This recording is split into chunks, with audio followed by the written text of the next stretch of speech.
दूरभाष से जो चर्चा हुई, जो हमको संदेश प्राप्त हुआ, वह यह है कि होली के पश्चात जनपद के जितने भी इंटर कॉलेज हैं और हाई स्कूल हैं, चाहे वो राजकीय हो, चाहे आवासीय हो, चाहे न माने अराजकीय हो, शासकीय हो चाहे अशासकीय, सभी के प्रधानाचार्यों की एक आवश्यक बैठक विश्वविद्यालय में आहूत की जाएगी।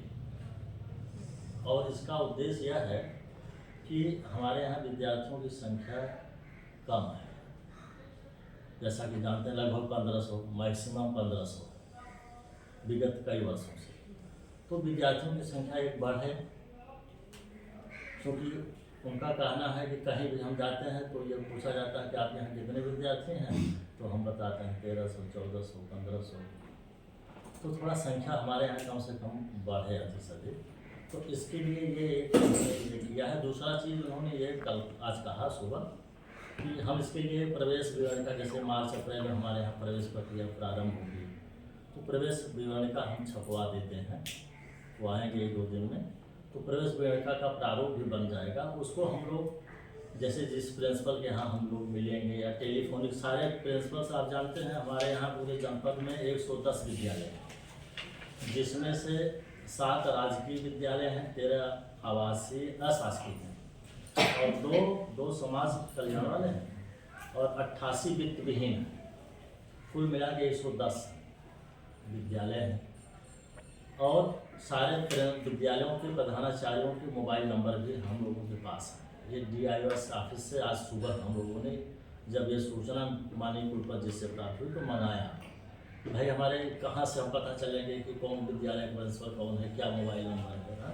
सर अपने पास सबसे बड़ा बैरियर जो मुझे समझ में आ रहा है कि जो स्ट्रेंथ है आपकी, हमारे पास इंफ्रास्ट्रक्चर लगभग उतने के लिए ही है।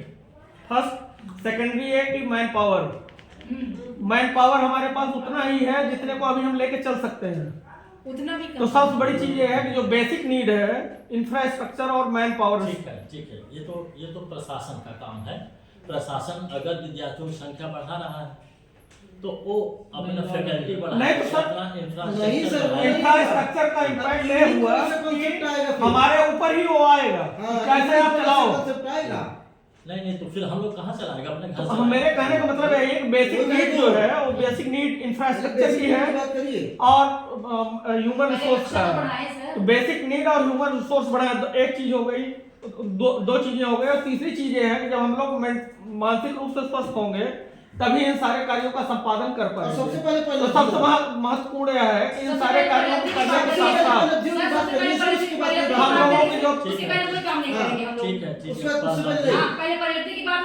इस पर डिस्कशन होना चाहिए कि हम स्ट्रेस रिलीज करके फिर पहले तो हमारा भविष्य सुरक्षित हो, मतलब इंफ्रास्ट्रक्चर, हाँ, और ह्यूमन रिसोर्स। अब पहले उपलब्धि ये चीजें बढ़ेंगी तब हम आगे बढ़ेंगे। बस वो बेसिक नीड है सर, बेसिक नीड है। जब हम मानसिक रूप से स्वस्थ रहेंगे कुछ कर पाएंगे। देखिए उन्होंने पहले स्पष्ट कर दिया कई बार कि कॉलेज इवनिंग में चलाएगी, ठीक है। उन्होंने पहले कह दिया कि इवनिंग में चलाएगी।